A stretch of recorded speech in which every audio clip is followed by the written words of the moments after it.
In this video, we bring you 5 cool patterns for leaders to dance with followers who have trouble with spins.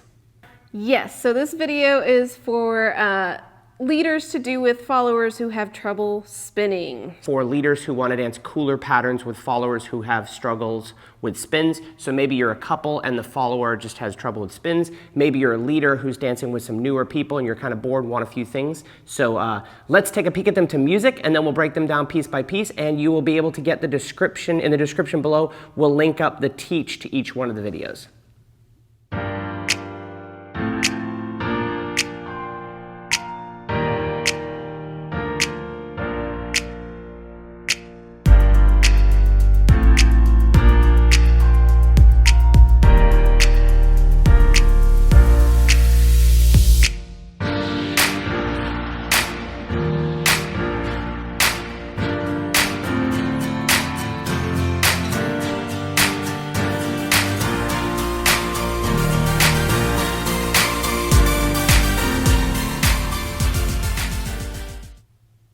All right, gang, the first pattern is just a simple 6-count paseo. It looks like this. We go 1, 2, 3, and 4, 5, and 6. Now, you might be familiar with one of these patterns that has a turn to it, right?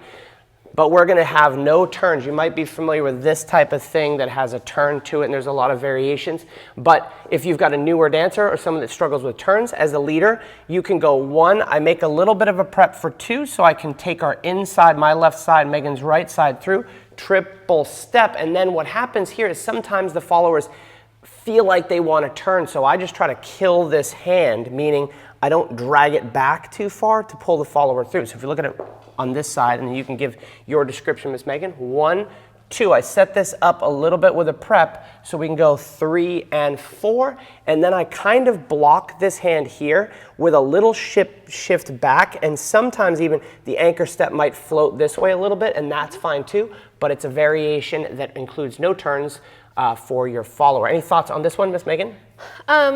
So when you're doing this 1, 2, 3, and 4, you just have to pay attention. If this doesn't move to the side, you're not going to be turning around.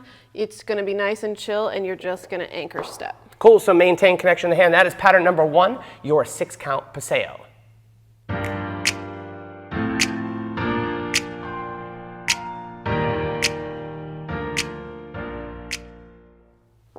All right, cool. So patterns 2 through 5 all have a common theme of, as the leader, I'm using both hands. So if I can lead patterns with both hands, I can increase the likelihood that the follower will follow them, and I can up the level of the pattern without adding turns. So the first one is what we call a right side redirect or a cutoff right side pass.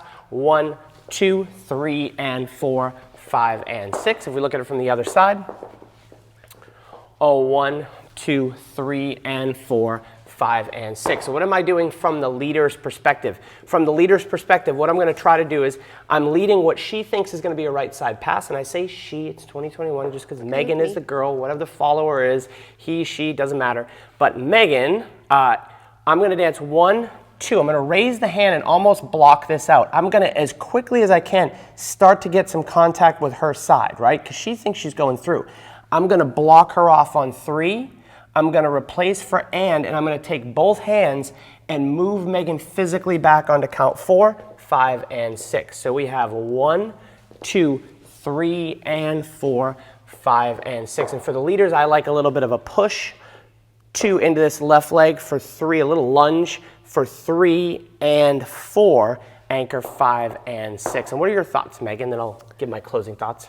So followers, you were literally going to try and do your right side pass until you're told otherwise by some form of lead, the hand on your rib.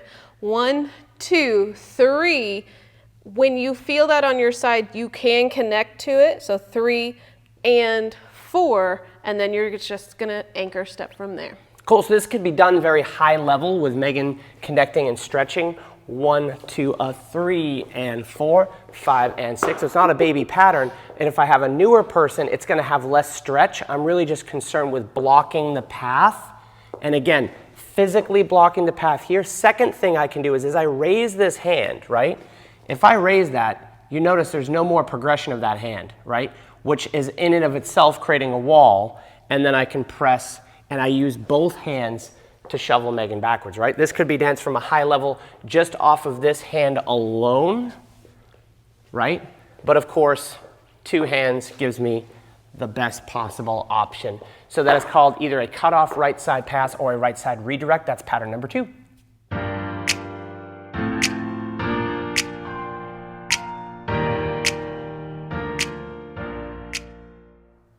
All right, pattern number 3 is simple stuff if you've been around for a while as a leader, but it's an easy way to dress up a whip. In this case, a reverse whip with an inside turn looks like this. 1, 2, 3, and 4 of 5, 6, 7, and 8. We'll look at that from the other side. This one's great. Again, two hands. There's a lot of twisting and turning. Megan says even though this has inside turn, reverse whip with inside turn in the name, it's not really a turn, it's just a half step back. 1, 2, 3, and 4 of 5, 6, 7, and 8. So let's cover quickly the footwork in case you're newer. It's basic whip footwork for the leaders. I dance out for 1, I cross in front for 2, I triple 3 and 4 across the slot. I step down the slot for count 5, back in the slot for 6, anchor 7, and 8. So basic whip footwork. All right, so followers, we have a reverse whip. So we have 1, 2, we're going to be turning over our left shoulder for 3 and 4, but now we're going to walk forward for 5, turn for 6, 7, and 8. So one more time, 1, 2, 3, and 4, forward for 5, turn for 6, 7, and 8. And I think this one is quite fun to lead. It's also quite fun to follow. There's a lot going on without a lot of turn and physical difficulty. It's super fun to do, and you don't have to spin. So my definition is turns and spins are not the same thing to me. So to lead this, I need to lead 1, and I need to lead a little bit of a prep on 2. So there's a little bit of a shift. I don't want to do both preps because that's going to feel very much like a turn, but 1, I need to have this turn back for 2. The follower is going to keep connection in this arm.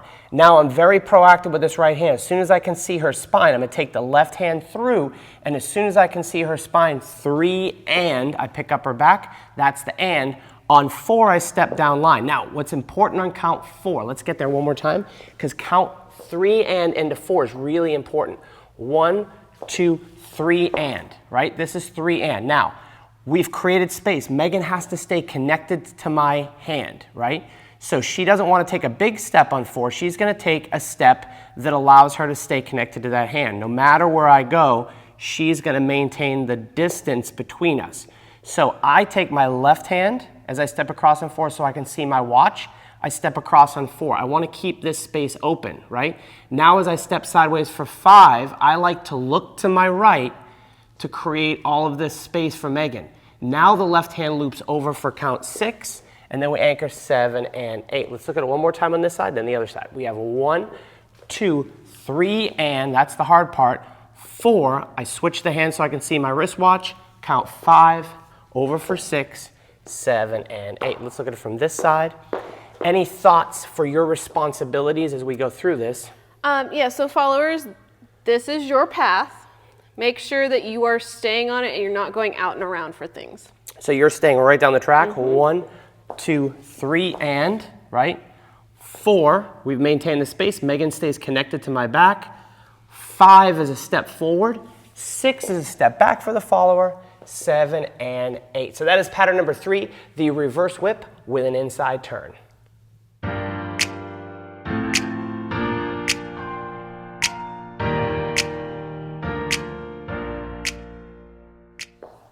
All right, moving along, patterns 4 and 5 kind of ramp up the difficulty. So these are going to be much trickier if you are a new leader. But again, it will give you some cool stuff to go on with keeping the underlying pattern the same. So the pattern we're working off of is a basket whip.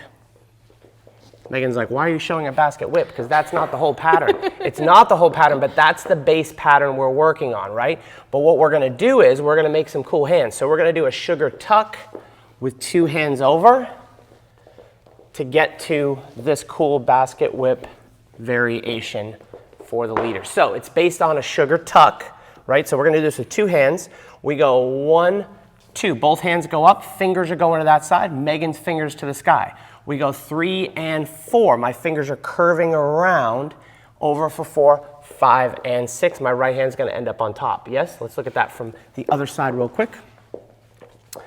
1, 2, 3, and Megan goes fingers to the sky. My fingers are in this direction. We curve over for 4, 5, and 6. Now we end up in this position. From here, we'll go back to our good side. Maybe that's confusing. From here, this is what's going to go on. We're going to do baby steps. Baby steps, baby steps, baby steps. This hand goes up. Megan goes underneath. Baby steps, baby steps, baby steps. This hand goes up, and she goes underneath. So practice that again. Here's how you're going to practice it at home. Just take these hands, go whoop, up and around. Cool? Baby steps again. This hand is going to go up. And what hand is that? This is my right hand, Megan's left hand, right? So this hand's going to go up and to her shoulder. So now both hands are on the shoulders. Now my left hand is going to go up, and I'm going to move myself all the way around. Let's look at it once, and then we'll break down the little parts of it. So we use the sugar tuck to get to that hand position, because it's really awkward to just go, excuse me, ma'am, I want to do this cool pattern with you because you don't do many turns and I want to make this fun for you. So we get to this position. Cool? Right hand goes up, looks like this. 1, 2, 3, and 4 of 5, 6, 7, and 8. So we covered the hands. Let's talk about the footwork. The basics work. The basics work. So as the leader, 1, 2, I'm out of the slot, right? 3 and 4, I step across the slot while leaving some space. I have to move down the slot slightly on count 5, back in the slot for 6, anchor 7, and 8. So even though hands are flying around, make sure you stay to those basic fundamentals. Out of the slot on count 2, 3 and 4, step across, just like a basic. Slightly side step to the right for 5, back in the slot for 6, and that won't change. For the followers, you are just going to be doing a basic basket whip. So you have 1, 2 together for 3 and 4, back for 5, 6, 7, and 8. So despite the wiggly flying arms, that's all that's going on. Let's look at it once on this side. Sugar tuck is the cool way to get there. Left hand goes up, both hands go over, 5 and 6. My right hand goes over, 3 and 4. My left hand goes over, 7 and 8. Look at it from the other side. And this time, pay attention to the footwork, leaders. With the arms going on, my footwork still maintains all of the basic elements, right?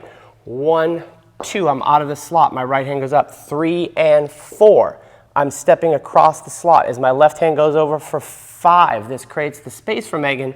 6, 7, and 8. So this is pattern 4 of your cool beginner patterns with no turns for West Coast Swing. Pattern 5 is next.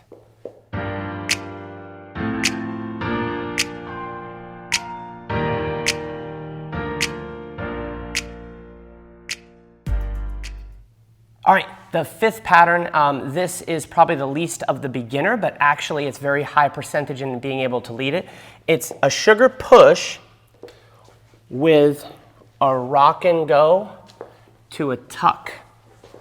Right, so we're looking from the other side. Sugar push, rock and go to a tuck. So it's a sugar push, right, with a little rock and go to a tuck and an anchor. So the rock and go is not a beginner concept whatsoever, but it is something that you can use as a leader to level up your turns. If you don't know what a rock and go is, we won't go into a complete description. Megan will hopefully remember to link our ultimate guide to rock and goes where we describe it totally.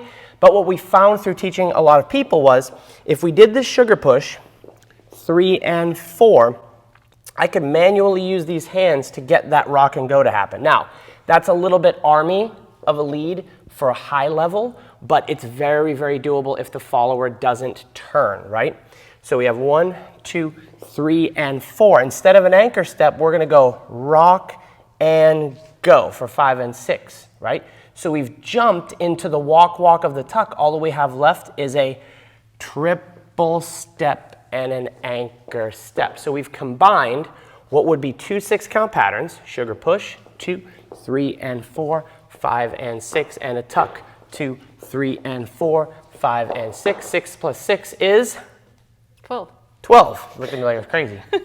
But if we add the rock and go, we've taken out the anchor. We've bypassed it. 1, 2, 3, and 4, 5, and 6, 7, and 8, 9, and 10. So we have ratcheted the level up It's very leadable. Why? Because I have 2 hands to lead.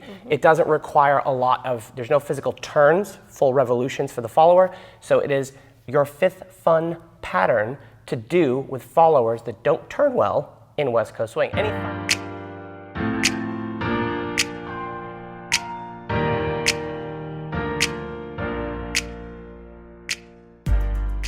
Any final thoughts, Miss Megan? Yes. So those of you who think that a tuck turn or a sugar tuck is a turn, a good way to make sure that you don't get too dizzy on that one, 1, 2, 3, and 4. This is a direction, 4. And then this anchor step is supposed to be very nice and chill and use the whole thing to go around, anchor step. Make sure you don't just fly through this and make it a turn, or spin rather. Cool, and if you struggle with that, go review one of our sugar tuck videos and learn the basics of the sugar tuck, both lead and follow, and that will clean that up. Hopefully you guys like this. 5 patterns that you can do with followers who don't turn well. Spin well. That do not include spins. You get the drift. Hopefully this is a fun video for you guys. Make sure you head on over to West Coast Swing Online, enter your email address on the first page, and if you have not done that, do it. See what happens. We're gonna send you some cool stuff, and hopefully we'll be back with you on the dance floor again soon here in 2021.